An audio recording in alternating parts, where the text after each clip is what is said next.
soit béni. Voilà, gloire à Dieu. Et je vais demander à Fred de remercier Dieu pour les offrandes. Je vais demander à Hélène qui va faire ça. Merci pour ces offrandes, Seigneur. Merci parce qu'ils vont servir pour ta gloire, Amen. Seigneur. Amen. Nous prions de les multiplier, de pourvoir pour ceux qui n'en ont pas, et de bénir cette réunion, Seigneur. Amen. Voilà, gloire au Seigneur et que Dieu bénisse son serviteur.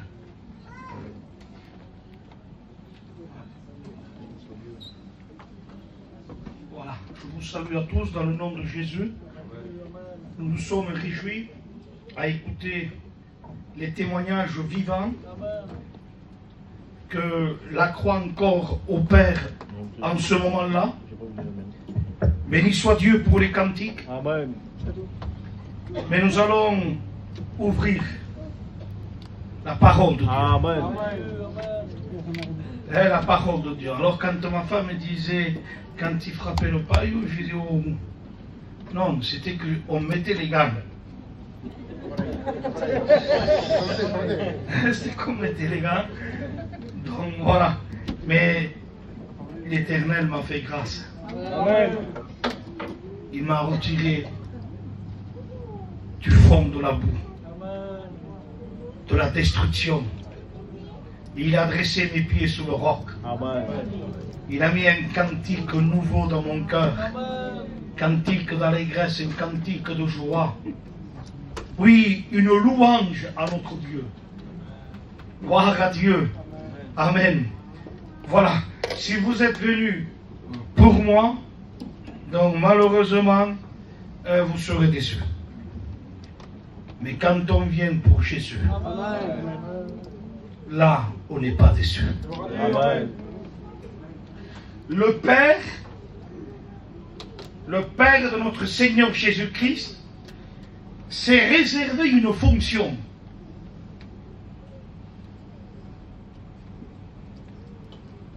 Et cette fonction, c'est la sienne. C'est celle du Père. Vouliez-vous la connaître? Amen. Alors on va ouvrir la parole de Dieu.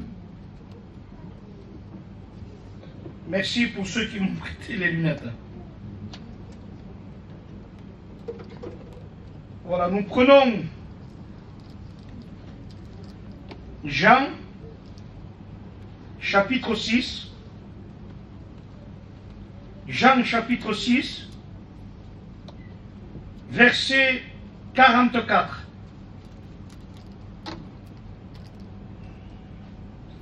Nul ne peut venir à moi. Jésus dit, nul ne peut venir à moi.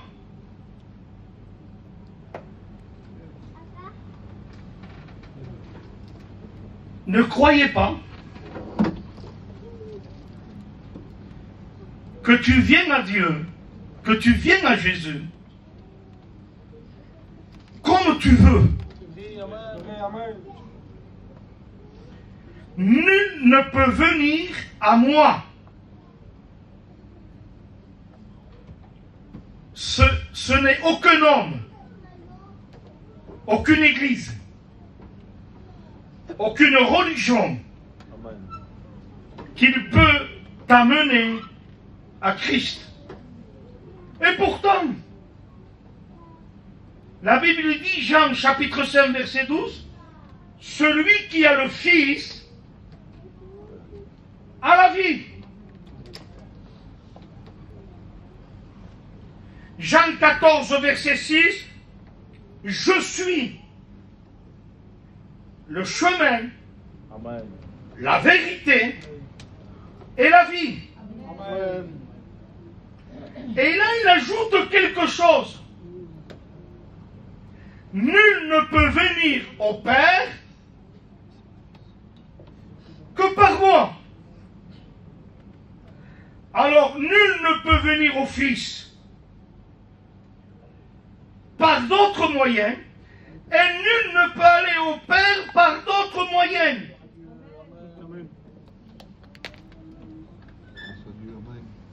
Gloire à Dieu. Vous ne pouvez pas venir ni au Fils ni au Père. Et pourtant,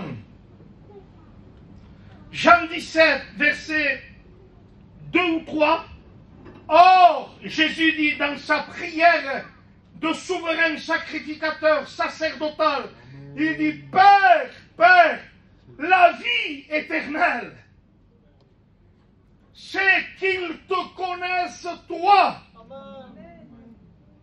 le seul vrai Dieu. Hein?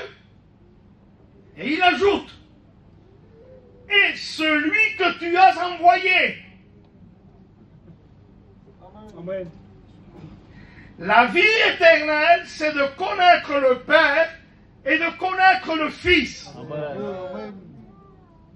Tu peux connaître un pasteur, suivre une église toute ta vie et être perdu. Amen. Maintenant, si tu connais le Père et le Fils, tu peux suivre un pasteur et une église et être sauvé. Amen. Mais disons, suivre un pasteur n'est pas la seule condition. Suivre une église, un mouvement, n'est pas la seule condition qui te rassure le salut. C'est vrai. Timothée chapitre 1er, il dira, Christ, notre espérance. Alors, nul ne peut aller au Père. Quel sacrifice, quelle œuvre, quelle théologie, quel jeûne peut t'amener, te présenter devant le Père? Un Dieu qui trouve des défauts dans les anges.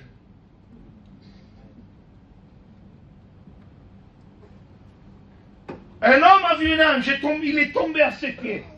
Il allait l'adorer, il dit, non, m'adore pas, il dit, Jean, je suis ton compagnon d'œuvre. Et vous imaginez Jean, avec toute sa connaissance, il a failli l'adorer? Et il lui a dit, ne m'adore pas, il dit, tellement qu'un ange c'est glorieux, qu'un ange c'est splendide, ils ont 6 ailes. Il y a le rang des séraphins, des chérubins, des archanges. Il y a les 4 êtres devant le trône, les 24 veillards autour du trône. Les anges qui forment le cœur de la nouvelle de Jérusalem, c'est des millions, des milliards d'anges. Sans cesse,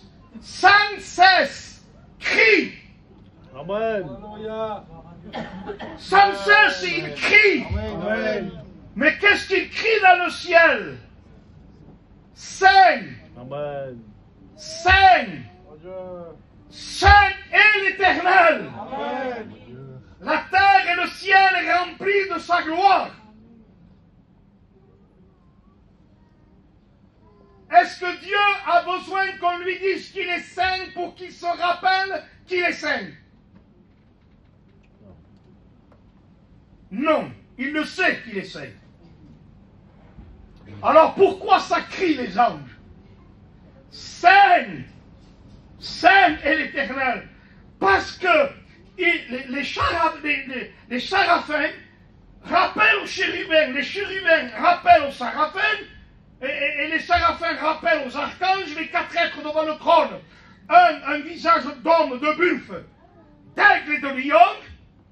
Ils se le rappellent, pourquoi? Parce qu'ils savent qu'il y a eu le chérubin protecteur, astre brillant, fils de l'aurore. L'orgueil, le péché l'a touché. Il a été jeté du ciel comme une éclair. Et il y a eu la moitié des anges qu'on appelle aujourd'hui les anges qui ont perdu leur dignité, les anges déchus qui sont devenus des démons. Alors eux ont été contaminés par Lucifer. Alors les anges se le rappellent entre eux. Amen. Il y en a qui l'ont oublié, ça. Il y a des anges qui l'ont oublié. Alors ils se le disent entre eux. Rappelle-toi, Saint. Amen. Saint. Toi là-bas, n'oublie pas. Saint. Amen. Saint. Amen. Et les chérubins et les archanges, ils se le rappellent.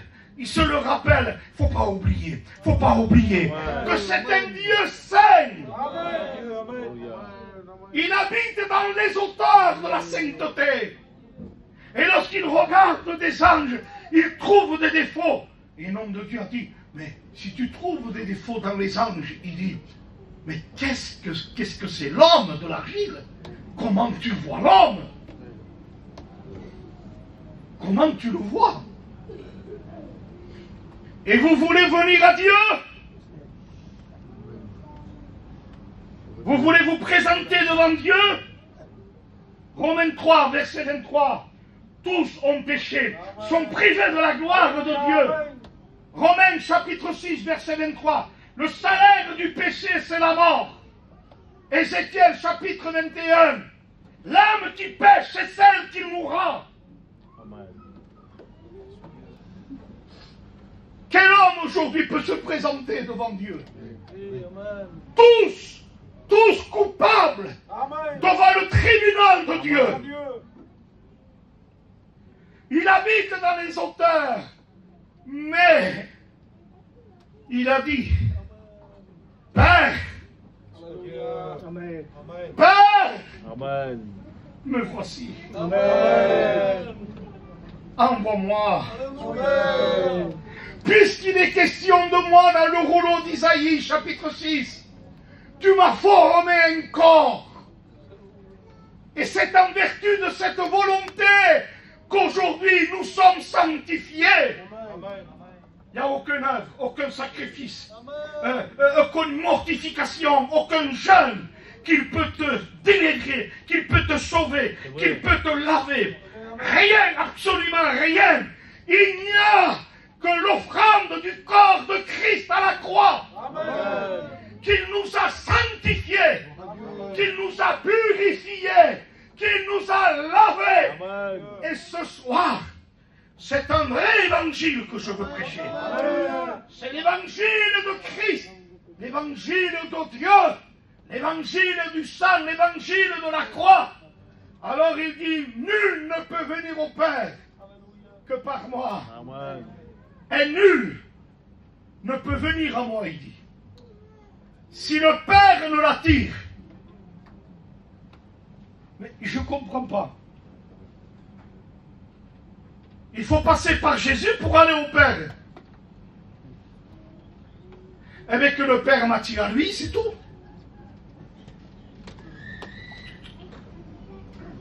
Le Père ne peut pas t'accepter en dehors du Fils. Alors encore, dans son amour, il t'a donné le Fils. Il est beau, ce Isaïe, quand il dit, au chapitre 9, verset 5, il dit, un enfant nous est né, un Fils nous est donné. Cadeau, cadeau. Amen. Cadeau immérité, cadeau parfait, grâce excellente, richesse de la grâce, l'abondance de la grâce. Un Fils nous est né. Un Fils nous est donné. Amen. On l'appellera. Il est venu avec 5 titres qui correspondent avec sa vie. Admirable, conseiller, Dieu puissant. Ce bébé-là, ce bébé est Dieu. Amen. Père éternel. Ce bébé est un père. Amen. Alléluia. Dieu puissant, Père éternel, Prince de la paix.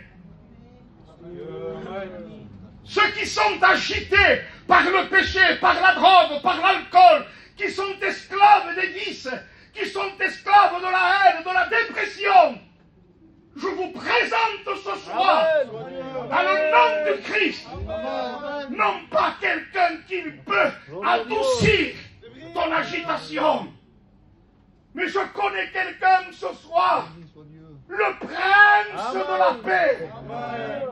Il gouverne la paix, il dirige la paix. La Bible dira que la paix de Christ à laquelle tu as été appelé règne dans votre cœur. Alléluia. Pourquoi il dit que la paix règne? Parce que la paix, c'est un roi. Amen. La paix, c'est un roi. Amen. Il est le prince de la paix et il est roi de paix, roi de Salem. Alors que la paix règne dans ton cœur. Alléluia. Alors écoutez,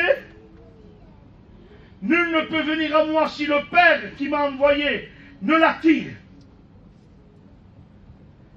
C'est-à-dire que le Père s'est réservé une fonction. Il ne s'est pas contenté, Pachai, de donner de ce qu'il avait de plus grand, de plus glorieux, de plus merveilleux. En nous donnant Jésus, il a donné la valeur du ciel, la gloire du ciel. En te donnant son Fils, il t'a donné la gloire du ciel. Il ne s'est pas contenté de te donner son Fils pour qu'il meure à ta place, pour qu'il meure pour toi, pour qu'il meure pour tes péchés. Et encore, il se réserve une fonction du cadeau qu'il a fait. Et la fonction qui se réserve là-bas. Je me la garde, cette fonction. Alléluia. Le Père, il se la garde, cette fonction. C'est la meilleure des fonctions. La plus grande des fonctions, c'est le Père qui l'a. C'est pour cela que je veux contribuer à la fonction du Père. Quand je prêche, je veux que ma prédication suive la fonction du Père. Amen. Et c'est quoi la fonction du Père? C'est d'attirer le toxicomane, Amen. le drogué, le dépressif, l'homme méchant, le trafiquant, le perdu, le malheureux. C'est de l'attirer au Fils. Amen. Alléluia. C'est de l'attirer au Fils. Pourquoi il l'attire au Fils? Voulant dire, il n'y a que là que je peux t'accepter. Amen. Amen. Il n'y a que là que je peux t'accepter. Gloire à Dieu. Ce n'est pas un baptême qui me permettra de t'accepter, quoi qu'il faut le baptême. Amen. Non, non, non, non. Celui qui a le Fils Amen. a la vie. Amen. Celui qui a le Fils a le Père. Celui qui m'a vu a vu le Père. Alléluia. Alors il s'est révélé cette fonction d'attirer les âmes à Christ. Je m'adresse à vos serviteurs. Il faut que nos messages Amen. attirent les âmes à Christ. Amen. Sinon l'Église a raté sa fonction.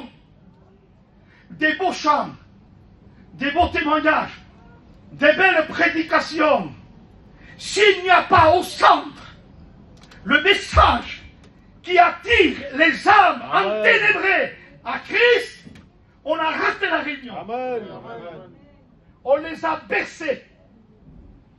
On les a bercés. Un jour, il y avait un homme qui était en train, son bébé avait faim. Et pendant la réunion, l'homme berçait son petit. Il le berçait. Alors le petit s'est calmé un peu, mais automatiquement, la faim l'a fait crier. Alors lui, plus vite. Et l'enfant crie encore plus fort. Parce que le petit a faim. Et aujourd'hui, qu'est-ce qu'on veut faire dans les églises? On veut bercer par des belles prédications, par des beaux cantiques, par des théologies, par des systèmes et des méthodes. On veut bercer le toxicomane, on veut bercer le malheureux, l'esclave du péché, on veut le bercer. Amen. Mais ça crie. Gloire à Dieu. J'ai faim du pain Amen. vivant descendu du Amen. ciel. J'ai faim de la parole. J'ai faim de Jésus. Alléluia. On continue? Amen. Gloire à Dieu. Alors il dit, nul ne peut venir à moi si le Père ne l'attire. Alors maintenant, moi, au nom de Jésus, je m'adresse contre les démons, contre le marabout, contre la sorcellerie, contre les démons qui veulent empêcher les âmes de se convertir ce soir. Au nom de Jésus, Amen. je me joins avec mes frères, mes serviteurs, avec l'Église. Au nom de Jésus, on se joint, on se conforme à la fonction du Père, attire les âmes, délivre les âmes, guéris les âmes, attire-les à Christ, Seigneur, attire-les à Christ. Et je prie Dieu, commencez à prier, commencez à prier, Seigneur, attire-les à Christ, attire-les à Christ. Voilà ta fonction, Père. C'est pas la mienne que j'aime, c'est la tienne. Attire les âmes à Christ. Attire les âmes à Christ. L'église, elle se joint à la fonction du Père. Amen. Il n'y a pas que moi qui prêche ce soir. Tu prêches avec moi. Tu peux dire, Père, attire-les. Père, attire-les. Alléluia. Et vous allez voir que quand on présente ton homme, il n'y a rien. Mais quand on présente le Père, le Fils et le Saint-Esprit, il y a l'onction qui descend. Les démons sont chassés. Les chaînes sont brisées. Le perdu est sauvé. L'aveugle voit. Les sourds entendent. Les muets parlent. Les lépreux sont purifiés. Il y a des résurrections de la veuve de Naïm. Pourquoi il y a une résurrection du fils unique de la veuve de Naïm? Parce qu'il y a eu un deuxième cortège qui est arrivé. Et là-bas, dans ce cortège, il y avait le fils unique de Dieu. Dans ce cortège, il y avait le fils unique de la veuve de Naïm. Et c'était la mort. Là-bas, dans le deuxième cortège, il y avait le fils unique de Dieu. Dans le cortège du fils unique de la veuve de Naïm, il y avait la mort. Mais dans le deuxième cortège, où il y avait le Fils unique de Dieu, il y a la vie. Dans le premier cortège du Fils unique de la veuve de Naïm, ils allaient direct à la mort. Ils allaient direct au cimetière. Écoutez-moi bien, cette femme refait le même chemin pour son fils. Parce que ce chemin, il l'a déjà fait. Il a déjà fait en pleurant. Il a déjà fait avec l'angoisse. Parce qu'il était veuve. Il a perdu son mari. Et maintenant, il perd ce qui lui reste. Son fils. Son fils. Et un fils unique. Mais heureusement, s'ils allaient, ce cortège, direct à la mort, il y avait un deuxième cortège où il y avait le fils unique de Dieu qui venait à la rencontre. Il y a deux cortèges. Deux cortèges se rencontrent. Les ténèbres et la lumière, l'angoisse et la joie, la tristesse et la réjouissance, Amen. La mort et la vie. Amen. Et quand ces deux cortèges se rencontrent, le Fils unique de Dieu va parler au Fils unique de la veuve. Il va dire d'abord à sa mère, femme, ne pleure pas. Ceux qui portent le cortège s'arrêtent. Qui ose dire à une mère qui a fait ce chemin avec son mari et maintenant il refait le même chemin, elle pleure parce que son fils est mort, et tu lui dis, et qui lui dit, arrête de pleurer. Il dit, femme, ne pleure pas. Amen. Je te donne un message de la part de Dieu.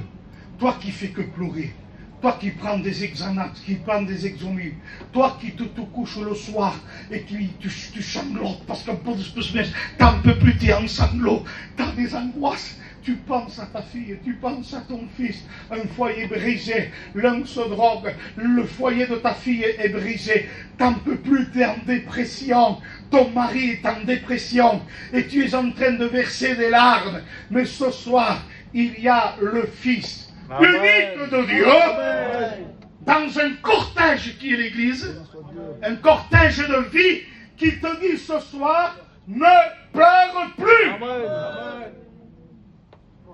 D'accord, tu veux que je m'arrête de pleurer, mais donne-moi la solution. Il s'adresse à l'enfant et il dit à l'enfant, jeune homme, je te le dis. Debout. Alléluia. S'il te dit ne pleure pas, c'est parce qu'il est capable de s'adresser à ton problème. Il est capable de s'adresser à la mort. Parce qu'il y a des foyers aujourd'hui où la mort règne. c'est la discorde, c'est la ruine, c'est la dispute. Ça se cache comme rien. C'est la discorde, c'est les ténèbres, c'est la mort. Et il s'adresse à la mort. Il peut s'adresser à ton problème ce soir. Et il peut dire, jeune homme, je te le dis, dis un mot et tout change. Dis un mot, Seigneur, et ma fille est sauvée. Et mon fils est délivré. Amen. Et la Bible nous dit que le mort, l'enfant, il dit, ouvre les yeux, il se lève et il se mit debout. Le cortège qui allait vers la mort s'est arrêté. Ils ne vont plus au cimetière. Il a stoppé le chemin vers la mort.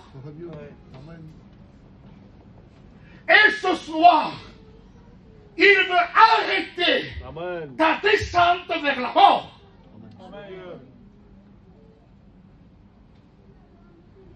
De deux cortèges. Vous imaginez les pleurs, les cris, l'angoisse de deux cortèges. Ce cortège-là, en voyant la résurrection du petit, que des cris de joie, que des transports d'allégresse. Après, il n'y avait plus de cortège, parce que ce cortège-là s'est joint. Amen. C'était plus de cortège, ce n'était qu'un cortège. Au centre, le Fils de Dieu. Alléluia. Amen. Il ne faut plus que tu viennes aux réunions, il faut que tu deviennes un membre du corps de Christ. Amen. Il faut que toi aussi tu sois délivré.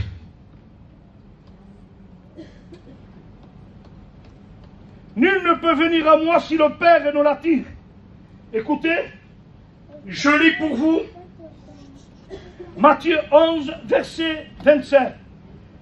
Toutes choses m'ont été données par mon Père. Personne ne connaît le Fils, si ce n'est le Père. Personne non plus ne connaît le Père, si ce n'est le Fils. Et à celui à qui le Fils veut le révéler. Écoute-moi bien. Il faut que le Père t'attire à Christ pour que le Père t'accepte. Et quand le Père t'a accepté, le Fils te révèle le Père. Amen. Alléluia. Le Fils t'amène au Père. Et quand tu vas au Père, le Père te révèle sa gloire, son Fils. Alors Jésus dit, verset 28, Amen. venez à moi. Pourquoi il dit venez à moi? Parce que la fonction du Père, c'est d'attirer les âmes à Christ. Il fait ce que le Père fait. Venez à moi, vous tous qui êtes fatigués et chargés. Alléluia. Venez à moi, vous tous qui êtes chargés par le péché, l'angoisse et la dépression. En dehors de Christ, vous êtes perdus. Venez à moi, il dit. Il y a des gens qui rentrent à l'église. Ils croient de trouver la consolation en devenant un membre d'un local. C'est vrai. Non. Je ne te dis pas, viens à l'église d'Arles. Je ne te dis pas, viens à Pachai. Je ne te dis pas, viens à Lalo. Je ne te dis pas, viens à une nomination. Non, je te dis, venez à Christ. Amen. Venez à moi. Vous tous qui êtes fatigués et chargés, et je vous donnerai du repos. Amen. Prenez mon joug sur vous. Ah, je suis chargé, je viens à Christ, il me donne du repos, prends mon joug, il me redonne une charge encore. Il me redonne un joug encore. Donc, Seigneur, si tu dis, viens à moi, vous tous qui êtes chargés et fatigués, c'est pour trouver le repos. Mais toi, tu dis, prenez mon joug. et recevez mes instructions, car je suis doux de cœur et humble. Et vous trouverez de nouveau le repos pour vos âmes, car mon joug est doux et mon fardeau est léger. Amen.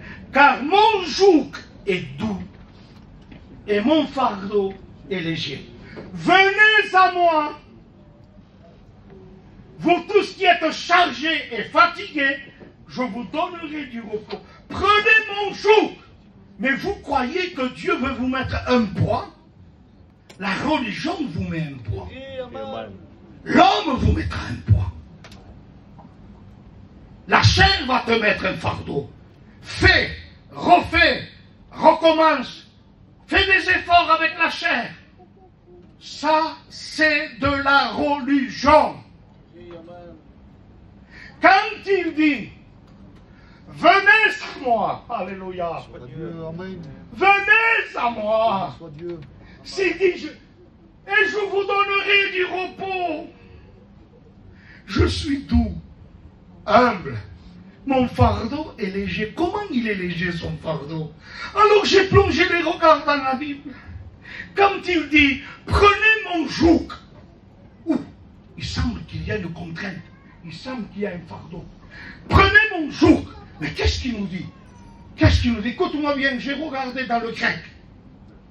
Quand il dit prenez mon joug, ça veut dire en grec zygos. Hein, je vous le dis, zygos. Et quand on regarde le mot zygos, parce que le Nouveau Testament a été écrit en grec et l'Ancien Testament en hébreu. Et quand on regarde prenez mon joug, pesez mon joug, c'est zygos. Et quand on regarde zygos, l'équivalent en hébreu, ça veut dire balance.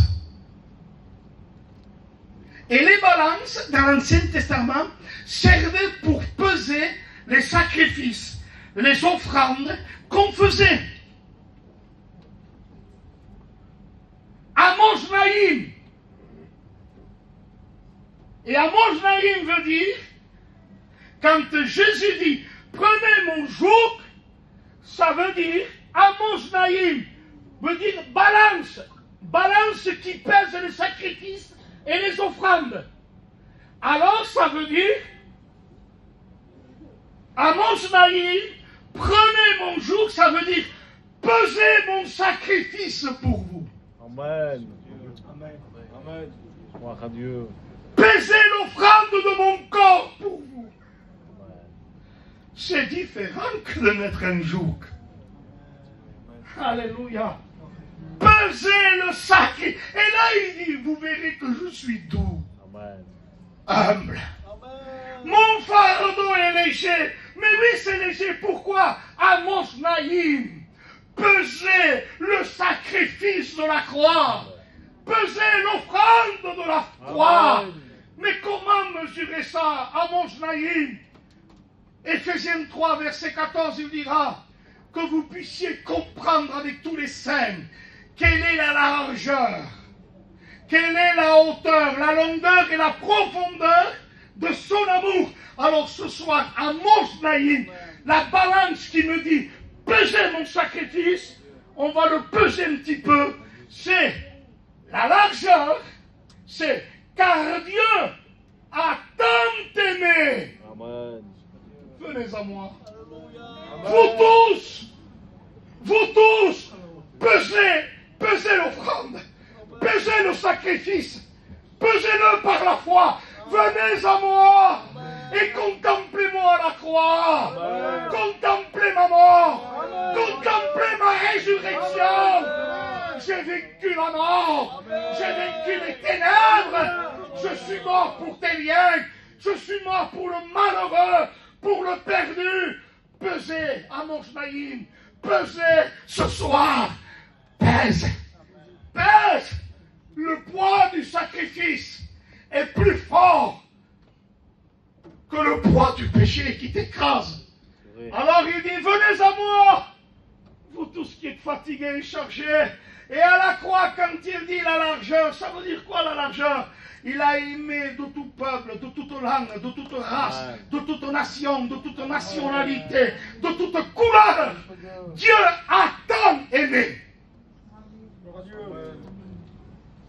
Pesons la longueur. Qu'il a donné jusqu'à où il est allé cet amour. Qu'il a donné son Fils unique. Pesons la profondeur. Afin que quiconque croit la profondeur ne périsse point. Pesons la hauteur. Alléluia. Mais qu'il est Alléluia. Amen. la vie éternelle. Amen. Amen. Amos Naïm en hébreu, balance pesée. Balance pesée le sacrifice de la croix. Ne pesez pas une église, ne pesez pas un cantique, ne pesez pas une prédication, ne pesez pas un mouvement. Pesez le Christ à la croix. Amen. Il s'est vidé de son sang. Amen. Alléluia, Amos Naïm. Prenez mon joug. Pesez le poids de mon amour. Jusqu'à où mon amour m'a amené. Quand il dit dans Isaïe chapitre 6, qui enverrai-je? Ça, en hébreu, ça a 4 significations. Ça veut dire, qui ira? Qui descendra? Qui portera? Et qui mourra? Jésus répond, me voici, Père. J'y vais. Qui a porté nos péchés, nos infirmités? Jésus. Et qui a été jusqu'à la croix? Jésus. Amen. Et qui est mort à la croix? Jésus. Amen. Voilà le vrai message de l'évangile. Voilà le vrai évangile. Venez à moi. Venez à moi. Voilà la fonction du Père. Attirer les âmes à Christ. Et le Fils révèle le Père. Et le Père révèle le Fils. Amen. Et ce soir, si tu as la révélation du Père créateur, du Fils le Sauveur, de l'Esprit le Consolateur, tu vas connaître une délivrance. Amen. Ne viens pas un baptême, ne viens pas un mouvement, ne viens pas un système religieux. Viens à une personne. Je te prêche le Christ. Alléluia. Paul dira dans ses Athènes à ses savants, il dit, les Grecs cherchent la sagesse, la philosophie, le savantisme, mais et les païens des miracles. Et vous cherchez la sagesse, l'éloquence, l'intelligence. Vous cherchez quoi? Vous cherchez des miracles de guérison. Paul dit, nous prêchons Christ mort. Amen. Alléluia. Christ ressuscité. Folie pour les païens. Scandale pour les juifs. Mais sagesse de Dieu. Puissance de Dieu. Pour le salut de quiconque croit. Romains chapitre 1 verset 16. Je n'ai pas honte de l'évangile. Amen. C'est la puissance de Dieu. Amen. Ayez honte de la drogue, ayez honte du péché, ayez honte de vos mariages, de vos tenues, ayez honte de l'adultère, ayez honte de la boîte de nuit. Mais Paul dira, moi, je n'ai pas honte de l'évangile. L'évangile, il te fait d'un tocard, d'un toxicomane, d'un malheureux, d'un perdu, d'un vaurien. Il t'en fait un serviteur de l'Éternel. Il te fait un prince, l'évangile. Alléluia. Oui, ce soir, l'évangile du Fils est plus fort que la drogue, est plus fort que l'alcool, est plus fort que les vices. Il est plus fort que l'esprit d'adultère. Il est plus fort que la musique. Il est plus fort que ces musiciens, Kikimaya et tout ce que tu veux. Et tous les démons qui s'ajoutent. Il n'y a rien, aucun péché qui lui résiste. Et à la croix, quand il a dit, venez à moi. Et après il a terminé, il a dit, Père, Père, il a été jusqu'au bout. Alléluia. Il a été jusqu'à la fin. Amen. Pour toi, Amen. au jardin de Gethsémane, lorsque sa sueur devient comme des grumeaux de sang. Et pourquoi sa sueur devient comme des grumeaux de sang? Pourquoi? Pourquoi ce petit détail? Parce que dans le jardin de Gethsémane, pas le jardin de Gethsémane, à l'Éden, qu'est-ce qui s'est passé? Il dit la malédiction de la désobéissance. Qu'est-ce qu'il dit? Le sol te donnera des épines. Tu mangeras à la sueur. Et ça, la sueur, c'est une conséquence. Tu travailleras, tu transpireras. Et c'est une conséquence de la désobéissance, la sueur. Même dans ce petit détail, ça va, laisse-le. Non, non, il faut que le sang touche la sueur. Sa sueur devient comme des grumeaux de sang. Il nous rachète de la malédiction de la loi. Amen. Amen. Les conséquences de la malédiction de la désobéissance, le sol, il dit, te donnera des épines. Il a pris une couronne d'épines dans sa tête. Il fallait qu'il prenne la malédiction. Il faut qu'il prenne ta malédiction. Les conséquences de la désobéissance, il faut qu'il les prenne. Alors on lui mit une couronne d'épines. Mais ça ne suffisait pas. Comme la sueur, il fallait que le sang la touche, devienne comme des grumeaux de sang. Il fallait que le sang touche les épines de la couronne. On a frappé dessus. Ils ont enfoncé les épines dans le front de Jésus. Et quand les épines ont touché le sang de Jésus, le sang qui a touché les épines a observé toute la malédiction. Amen. Alléluia. Gloire à Dieu.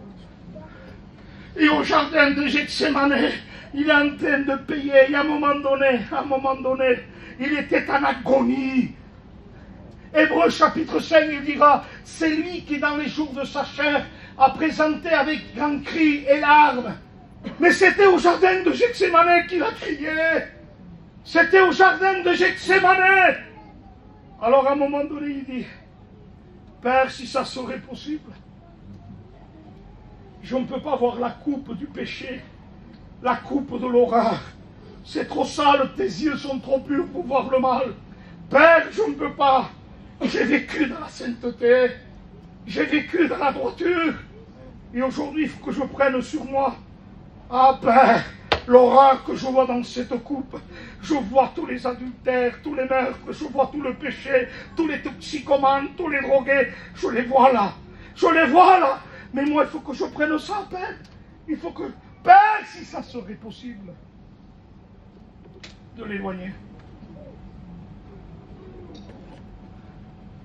Éloigne-le, si ça serait possible, il dit. Si, mais ta vie à toi.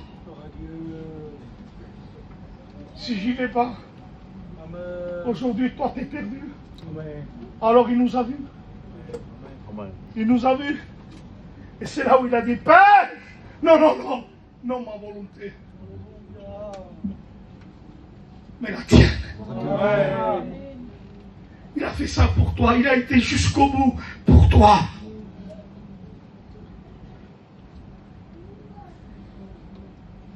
Je voulais terminer par une note. Je vais dire 10 paroles. Et que ce soir tu prennes un Doliprane, et bien t'en prends 4 ou 5, mais que le Saint-Esprit te rappelle ces 10 paroles. Pesez, Amos Naïm, pèse, Dieu t'aime. Pèse, Christ est mort pour toi. Pesez l'amour de Dieu. Pèse le sacrifice de Christ. Il t'a tellement aimé. Il t'a tellement aimé qu'il ne veut pas que tu meurs. Il veut que tu aies la vie. Alors je termine et je dis les 10 mots. Dieu t'aime. Dieu t'aime. Dieu t'aime. Dieu t'aime. Alléluia. Dieu t'aime. Peut-être je vais changer, non? Non. Dieu t'aime. Alléluia. Amen. Tuerto, il n'y a pas autre chose? Non, non, non, non. Alléluia. Dieu t'aime. Alléluia. Dis-moi autre chose, Tuerto. Non, non, non, non. Dieu t'aime. Dieu t'aime. Et Dieu t'aime. Alléluia. Amen. Si Satan t'écrase, Dieu t'aime. Si tu souffres, Dieu t'aime. Et ce soir, Amen. viens à lui. Amen. Que Dieu te bénisse. Je termine. Jésus a dit, je ne suis pas un homme. Je suis un ver. Pourquoi il a dit ça? Je suis un ver. Parce qu'il y a un ver. Je ne sais pas comment on l'appelle, c'est un ver que le sang il est cramoisi. Il est rouge. Et ce ver-là, il monte sur une branche. Et quand il voit le bois, ce ver, il s'accroche au bois. Et quand il s'accroche au bois, plus il s'accroche, plus il s'attache au bois. Plus il s'accroche et plus il s'attache au bois. Et plus il est attaché et plus il s'attache ce ver, il meurt. Il se vide de son sang. Il enfante des bébés. Et le sang qui se vide, il nourrit les bébés. Jésus a dit, je suis un ver. Alléluia. Et à la croix, il a été attaché au bois. Il a été crucifié sur bois. Et plus on l'a cloué, plus il a été accroché au bois, et plus il s'est vidé de son sang. Il s'est vidé de son sang. Et en se vidant de son sang, Christ est mort. Et son sang nous a donné la vie. Alléluia. On chante un cantique. Gloria a Dios. Amen. Que Dieu vous bénisse. Je ne veux pas faire lever une main parce qu'il y